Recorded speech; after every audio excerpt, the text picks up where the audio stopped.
Bom dia, pessoal. Como a Alan já me deu uma apresentada, eu sou o Rizli Araújo, sou Product Designer aqui da AC. No momento estou na Avenue Eco, que é uma espécie de startup, entre aspas, da Avenue Code. Convidei a Elizabeth Trindade, da Stellantis, que além de Product Designer também é a minha amiga. Nós tivemos a oportunidade de trabalhar junto já numa parceria da AC com a Stellantis. E nós passamos justamente por essa experiência de ter que adaptar o processo de design, né? De passar por um, por um processo mesmo de lidar com a realidade, ver o que a gente tinha na realidade, e pensar em como adaptar os processos de design baseado no que a gente tinha na realidade, né? O projeto que a gente participou juntos era uma semana, a gente tinha apenas 2 reuniões de 2 horas cada para se reunir e fazer todo o processo de design. O restante era mais prototipação e teste, mas enfim, foi algo que a gente teve muito que se adaptar para conseguir, de fato, entregar um produto baseado no que a gente tinha, né, como base, assim, para a gente conseguir executar o projeto e conseguir entregar um produto. Então, a nossa apresentação vai girar em torno disso, né, justamente sobre essa problematização, né, de às vezes que surgem em a gente ter que entregar um produto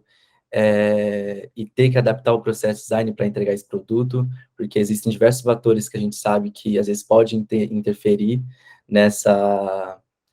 entrega, né, para que tudo ocorra bem, né, às vezes o tamanho do time, às vezes é por conta da velocidade de entrega que a gente precisa fazer, o tipo de produto, o tipo de inovação tecnológica, às vezes a estrutura do time, enfim, são diversos fatores que às vezes interferem de fato, assim, e a gente tem que rever aquele processo tradicional de design para a gente conseguir entregar de fato algo tangível, né? Tirar uma ideia do papel. E aí eu e a Elisa, a gente vai trazer dois cases, né, que a gente tem passado atualmente, que exemplifica bem esse processo de adaptação, né? Eu na Venue Code atualmente, a Elisa vai falar um pouquinho também sobre essa adaptação que ela faz na Stellantis. Mas Bob Marley já dizia que para a gente não se preocupar, que tudo tem uma solução, né? Tudo vai dar certo no final. E é por isso que às vezes a gente tem que ter conhecimento de outras técnicas e de outros processos para adaptar a nossa realidade. Antes disso, eu vou fazer uma leve introdução sobre a Venue Eco, né? A Venue Eco, desde os seus primeiros passos, a criação de ideias, tem aproximadamente 2 anos. Atualmente, a gente está passando justamente por esse processo, entre aspas, de emancipação da Unicode, né, para se tornar, de fato, uma empresa que cria seus próprios produtos e é inteiramente por Avenue Coders, né, além da consultoria. Aproximadamente, a gente conta com aproximadamente 20 integrantes, né, entre marketing, design, gerenciamento, desenvolvimento, suporte, e a gente trabalha em paralelo em 3 produtos, né? O Avenue Engage, que acredito que a maioria de vocês já conhece, né, de marcação de ponto, o Avenue Exceed, que é de gerenciamento de clientes e gerenciamento de oportunidades de negócio, e o Avenue Expand, que é de seleção e recrutamento, né, de candidatos e contratação. Falando um pouco breve sobre o Design Thinking também, acho importante a gente reforçar o processo, como funciona, né? Inicialmente, quando o Design Thinking quando a gente acredito que seja um dos principais suportes como de processo para o design em si, né? Porque o design em si, né, o design projeto, tem diversas outras vertentes, diversas outras formas de executar uma ideia, mas o design thinking é um dos mais conhecidos, né? Entre aspas, uma filosofia mais conhecida, assim, que é aplicada até em outras diversas áreas, e é esse processo mais tradicional que eu chamo, né? Muitas das outros processos são baseados no design thinking. Essa coisa de você primeiro empatizar, né? Você criar esse primeiro contato com o usuário, você de fato se pôr no lugar dele, ouvir ele, entender as dores, entender o que ele sente ali naquela experiência em contato com o produto digital. E tem diversas formas de fazer isso, através de formulário, entrevistas, enfim, uma conversa mesmo, né, um ponto de contato com o usuário ali, para que a gente não enviese, às vezes, a opinião do produto com experiência própria nossa, né? Porque muitas vezes o produto, acredito, aliás, que a maioria das vezes o produto às vezes não é nem pra gente, né? A gente não consome como design, sendo design, não faz parte do meio de consumo, né? Então é muito importante a gente ouvir, de fato, quem faz parte daquele uso ali. E aí, a partir disso, a gente idealiza, né, depois que a gente junta todas essas informações baseadas em empatia, em entender as dores, de problematizar mesmo que o usuário está sentindo ali, a gente idealiza muitas ideias, a gente senta com outros times, e realmente viaja, assim, joga tudo que tem de ideia no papel, né, o brainstorm é uma outra dinâmica bem conhecida para fazer isso, e aí vem o processo de definição, né, que é quando a gente, depois de viajar, de flutuar nas ideias, a gente volta para o chão, e começa a selecionar ideias que fazem mais sentido com o nosso produto, né, com a nossa realidade, né, algo que a gente vai conseguir executar, e aí envolve essa coisa de adaptar para o processo design, algo que talvez, ideias que fazem mais sentido com aquele usuário que a gente batizou no final, no início, enfim, seleciona, filtra mais as ideias que fazem mais sentido no momento. E aí, a partir disso, a gente começa a prototipar, né, que é esse processo de tornar essas ideias, essas coisas que a gente, essas ideias mais intangíveis em algo mais tangível, né, algo mais prático, mas a gente consegue visualizar aquela ideia que era algo mais teórico, em algo mais visual, de fato, mais prático, mais tangível, né. E depois a gente testa, que aí é realmente colocar lá esse produto, esse protótipo, né, que pode ser uma coisa bem próxima da realidade ou não, em contato com aquele usuário que a gente empatizou, e a gente testa para ver se aquilo faz sentido para ele, se funciona, se soluciona aquelas dores que ele tinha, enfim. Esse é o processo tradicional de design. E agora eu vou passar um pouco do contexto do nosso time, né, na Venuieco. A gente tem pontos positivos que ajudam a gente a melhorar e lidar bem com esse processo de design que a gente conhece, e alguns pontos negativos, né. E a partir disso a gente começa a mexer um pouco em cada parte do processo, o que a gente pode otimizar, o que a gente pode melhorar, o que a gente pode retirar de outra etapa que dá suporte para outra, enfim. E um mapa também um pouco do nosso time, né? A gente tem a parte de gerenciamento, de desenvolvimento, de suporte, de marketing e a parte de DevOps, que isso me ajudou a ter um overview, assim, e me tirar alguns insights de onde eu poderia ter contato para extrair informações que ajudaria a gente nesse processo, né? Então, é importante, foi legal para criar esse ponto de contato com as outras áreas, né? Então, assim, o que a gente tem a favor da gente é a quantidade de usuários, né? A gente tem uma grande quantidade de usuários dos nossos produtos, então isso facilita, não facilita, mas melhora a margem de erro, né, de ideias nossas quando a gente coloca em prática, né. Um processo bem ágil, muito bem democrático, assim, a gente tem um processo bem orgânico, todo mundo participa, todo mundo decide, participa da decisão, dá opinião sobre como prefere fazer algo, como que acha melhor fazer algum tipo de entrega, como que é um jeito melhor de criar uma ideia, enfim. Os nossos POs e os PMs estão sempre muito abertos para a gente melhorar isso, para que todo mundo se sinta confortável de colocar suas ideias em prática e fazer o seu trabalho, e de fato um time eficiente, assim, não é à toa, porque os meus amigos designers mesmo daqui da C falam que eu tenho muita sorte de trabalhar com um time inteiramente de Avenue Coders, porque realmente todo mundo é muito eficiente, muito preparado, sempre disponível para ajudar, sempre para passar informação, enfim, isso ajuda bastante também com que a gente consiga executar aquele processo de design. E aí, uns pontos negativos, né, que é o pouco tempo para pesquisa, porque muitas features a gente entrega em uma semana, duas, às vezes até menos, né, então varia muito, mas a gente faz entregas muito rápidas, né, e são 3 produtos ao mesmo tempo, então, né, que aí entra esse outro tópico, que é o de projetos diferentes, são públicos diferentes, são tarefas diferentes dentro de cada produto, então isso dificulta um pouco aquele processo da parte de empatização, por exemplo, porque são públicos bem diferentes, e o time relativamente pequeno também para 3 produtos, né? Mas, enfim, a gente usando as qualidades e os defeitos, a gente consegue fazer essa adaptação e mexer nesse processo design e fazer com que a gente consiga tirar as ideias do papel. E aí, falando sobre essa chave, né, acho que é a grande chave da gente saber lidar com esse tipo de problema e saber utilizar as nossas qualidades também no nosso time, né, que é a adaptação. Aí eu tirei um trecho de um livro que fala bastante sobre isso, do Djalma Moraes, é um autor brasileiro,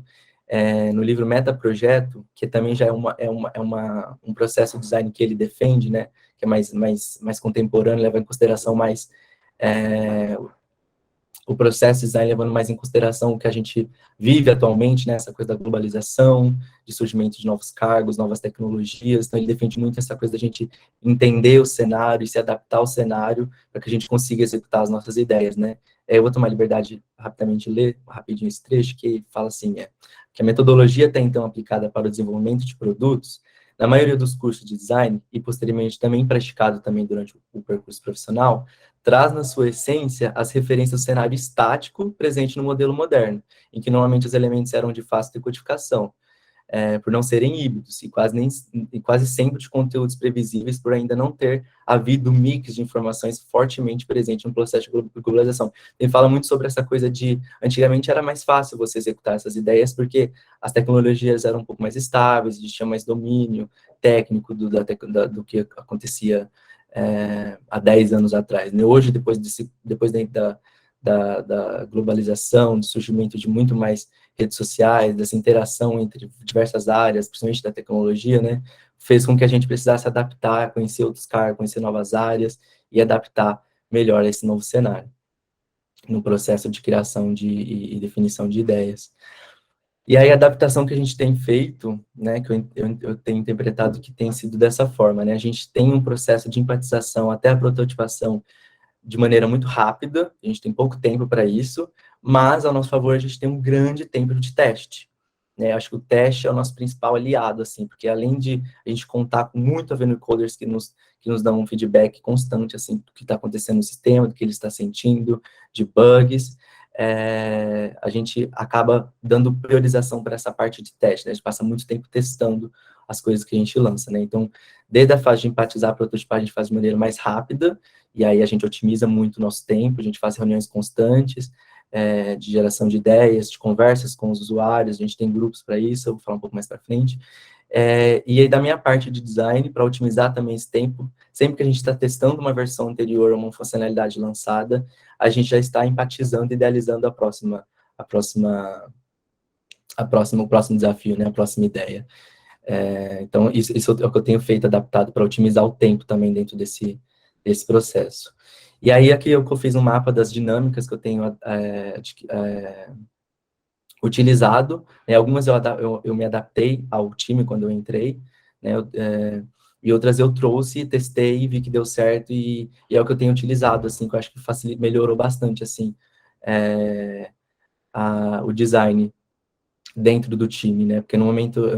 eu não salientei ainda, mas no momento sou só eu de design, e aí eu tenho 2 horinhas da Juliane Arum, que é uma parceira minha, às vezes a gente tem a ajuda de alguns outros, mas predominantemente só eu, totalmente no produto, de maneira integral, né?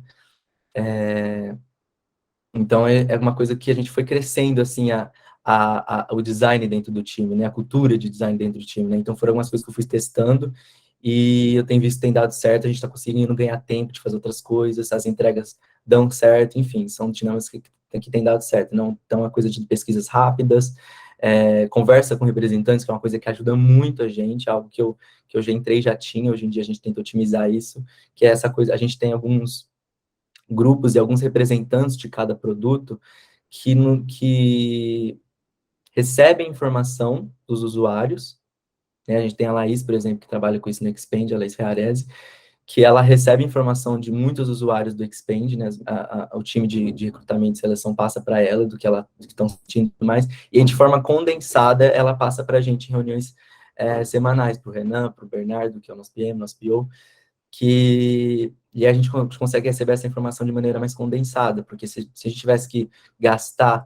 tempo de pesquisa e conversa com o usuário nessa parte de empatizar, a gente teria que conversar com 20, 30 usuários, e é algo que levaria, às vezes, 2, 3 semanas. Eu lembro quando eu entrei no time, eu tentei fazer isso, eu vi que era uma dinâmica que não funcionava, eu tentei fazer um set de habilidades, mas era algo que levava muito tempo, né? Eu tenho amigos que trabalham em outros projetos que fazem isso, às vezes passam um mês inteiro fazendo só essa etapa de empatização, dependendo do tamanho do produto, né? Então, isso turbina muito o nosso processo de empatizar, entender as dores dos usuários, o que a gente pode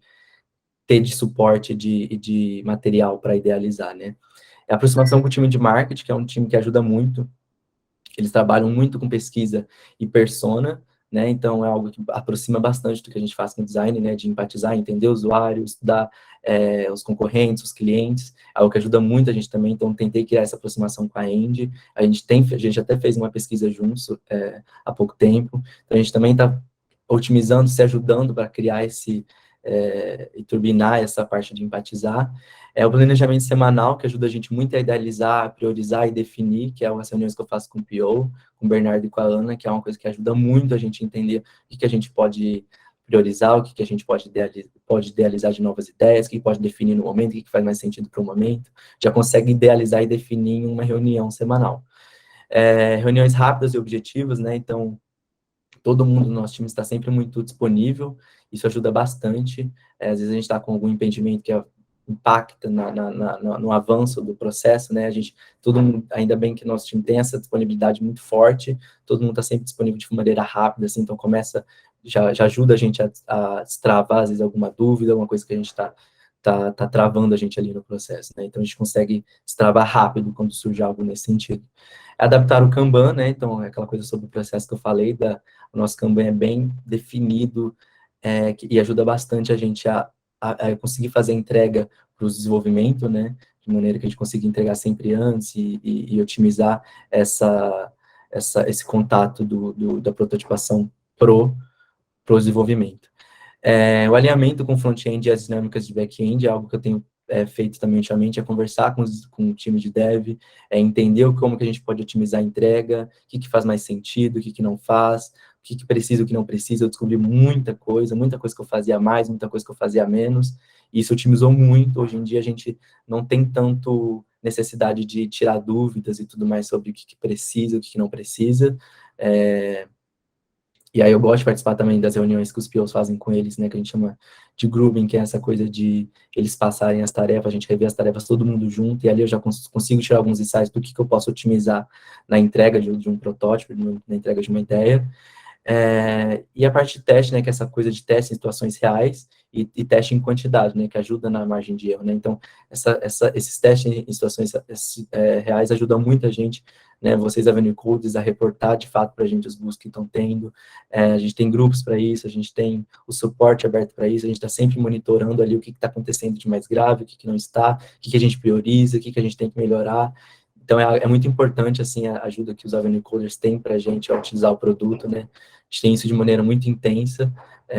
principalmente com o Expand no momento, de ouvir, de fato, o time de recrutamento, entender, a gente tem grupos dedicados a isso, está sempre ali monitorando em tempo real bugs e para conseguir, de fato, otimizar essa etapa de teste e conseguir fazer as melhorias. E tem esses outros dois que eu separei, eu estou trabalhando agora no presente, que essa pesquisa constante é algo que a gente quer implementar, colocar uma pesquisa constante dentro da plataforma para ter uma espécie de termômetro dentro do produto, para que a gente consiga sempre estar extraindo insights em tempo real ali do que estão sentindo em cada atualização, né? A gente trabalha com muitas atualizações, então é importante que a gente sinta o que o usuário ali está fazendo, então isso vai ajudar muito no processo de empatizar, vai turbinar mais ainda. E o guia de estilo, que é uma coisa que também vai ajudar bastante na prototipação, né? A gente criar ali bem definido um lugar onde vai ter bem definido ali o guia de estilo, para que os devs consigam olhar para ali e já tirar todas as dúvidas de como deve estar tal comportamento de tela, como deve ser cada interação, como vai ser o posicionamento de cada elemento na interface, enfim. Isso ajuda muito e acho que facilita tanto para mim, né, na parte da entrega, quanto para eles não terem que ter alguns blocos de, às vezes, não entender alguma coisa na interface e ter que entrar em contato com o time de design, né, de maneira mais frequente, né. Enfim, isso é um overview, assim, do que eu tenho feito, que a gente tem funcionado bastante. A gente sempre está entregando protótipos de maneiras rápidas, a gente está ganhando mais tempo agora para conseguir, ao mesmo tempo que está trabalhando na entrega de uma funcionalidade, uma versão, a gente está em paralelo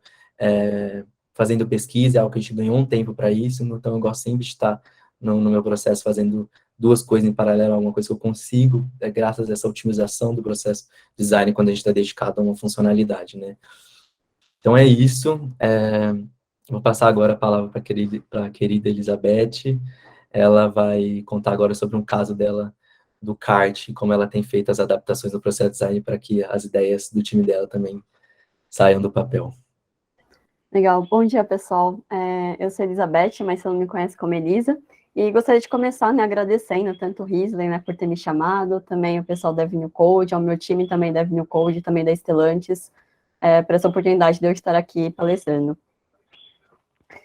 E aí, falando um pouquinho, né, sobre o meu projeto, hoje eu atuo no CART, né, que é um projeto da Stellantis, né, voltado para a mobilidade, então a gente trabalha ali muito mais voltado com a jornada para a mobilidade, otimização, então o que o usuário precisar para, de fato, encurtar, né, a jornada dele, o tempo com que ele gasta com coisas de mobilidade, né, dentro do carro, ele conseguiria utilizar através do CART. E aí a gente também tem, né, a questão do kart, tanto para mobile quanto a Red Unit, né, que a gente chama, que seria aquela central multimídia, né, dentro do carro, que normalmente o usuário pode projetar e usar ali a interface do kart. Pode passar.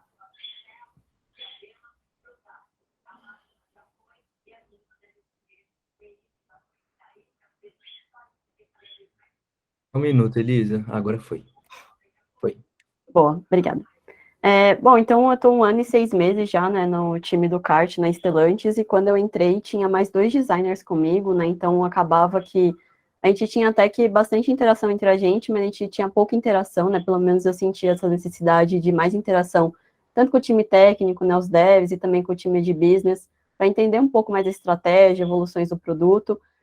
A gente tinha 4 squads na época e eu atuava em 2 delas, né? Então acabava que tinha necessidades completamente diferentes das outras squads, já que cada squad ficava responsável ali, né, por um parceiro, e acabava que os outros designers ficavam responsáveis por outras squads, né? Então acabava que a gente não tinha muito essa troca, né, de, putz, o que está acontecendo aqui na regra de negócio, para a gente conseguir passar, então era uma coisa bem setorizada.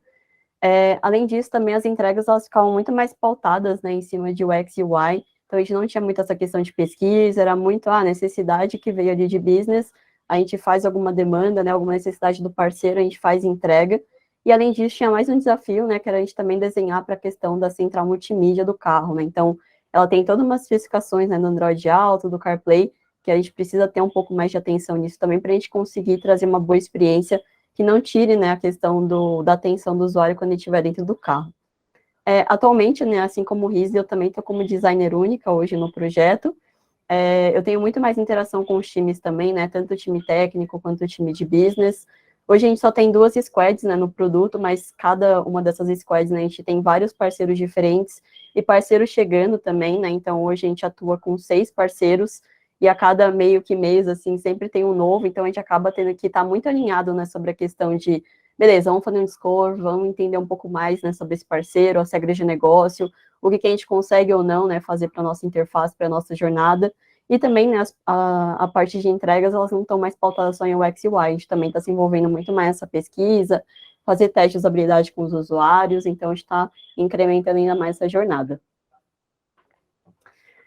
Aí falando um pouquinho, né, da relação com o time de negócios, né, então, como eu comentei, a gente tinha pouco contato, né, principalmente eu queria me envolver mais e acabava não tendo muito essa possibilidade, né, digamos, por conta de ter outros designers, né, da gente ter muita rotina de, putz, é só entregar, fazer UI, é isso. Faltava visibilidade também, né, sobre os novos parceiros, ou parceiros que o colega estava trabalhando e atuando. Faltava clareza também, principalmente sobre as personas, né, isso é algo super importante, que a gente precisa entender para quem que a gente está projetando, né, para quem que a gente está querendo melhorar a interface, a experiência, quem que é esse o nosso usuário, né, então eu levantei esse aspecto dentro do time de negócios, e aí a gente teve uma empatização, né? Tanto eu com o time de negócios, o time de negócios comigo, e daí a gente também ter essa relação com o usuário de beleza, quem que é o usuário? Para quem que a gente está propondo, né? Desenvolver essa interface, desenvolver uma experiência melhor para o usuário. Então agora a gente começou a ter, né, contatos semanais, a gente vem tendo essas discussões e alinhamentos maiores, alinhamentos também sobre os parceiros, né? A questão de beleza, quem que é esse parceiro, o que, que ele está vindo, quais são os números dele, né, que vão impactar no fluxo, e além disso também a gente começou a criar juntos, né, a questão da personas, então toda essa questão, né, de, beleza, a gente empatizou, mas beleza, o que, que a gente pode recolher aí de informações que a gente já tenha de outras personas, né, personas que a gente criou mais básicas para que a gente consiga incrementar e tornar essa persona de fato factível que seja o nosso usuário que está usando o produto, né, então a gente definiu isso, e agora a gente está mais ali na fase de teste, né? Então, beleza, a gente vai disparar um formulário para a nossa base para entender de fato se o que a gente está propondo ali de personas, né, oportunidades para elas são de fato factíveis. Aí falando um pouquinho do time, né, de devs, né, com quem eu atuo hoje, Dev New Code, antes, então, como eu comentei, né, a gente trabalhava com 4 squads, então tinha PO, Scrum Master, os devs, eu atuava em apenas 2 delas, né, então faltava o conhecimento dos produtos, faltava esse alinhamento e a proximidade maior, também com os devs, de, putz, beleza, alguma coisa que eu estou propondo, será que de fato é factível? Será que os devs conseguem de fato entregar? Então a gente começou a ter um pouco mais desse alinhamento, né, então esse foi um aspecto que a gente conseguiu desenvolver, ter uma relação melhor, uma relação de comunicação, tirar dúvida um com o outro, né? Então a gente tem mais essa questão da abertura. Então, de fato, a gente conseguir trazer os devs também para esse mundo, né? Não só pegar todo esse processo de design thinking para o usuário, mas também para os nossos colegas internos, né, que estão trabalhando com a gente. Então, beleza, sinto uma dor ali, sinto que os devs não estão conseguindo encontrar direito, né, os figmas, os arquivos, como que a gente pode melhorar essa situação. E aí, com base nisso, né, eu disparei um formulário de pesquisa, né, para os devs também, para entender um pouco mais de como que eu poderia melhorar minha proposta de entrega ali de design, né, o que a gente poderia melhorar também no produto, o que eles estavam sentindo dor, né, em relação às entregas do projeto, né, do Figma, como estava esse handoff que eu estava passando para eles. Então, com base nisso, a gente começou, né, a definir, prototipar meio que juntos ali, né, definir de fato, beleza, qual caminho a gente vai seguir, o que vai fazer sentido, e aí a gente vai passar para a parte de teste, né, de beleza, o que é isso que a gente está escolhendo e propondo junto, será que faz sentido, será que não, o que a gente pode ainda iterar melhor, né, dessa forma. E aí uma conclusão final, né, pessoal, que não existe uma receita de bolo, né, para o desenvolvimento de um produto, cada um tem um jeito de fazer, mas acho que é muito mais na base da comunicação, né, a gente consegue também aplicar o design thinking não só para o produto em si, né, mas também para as pessoas. Então essa era a ideia maior que a gente queria trazer para vocês.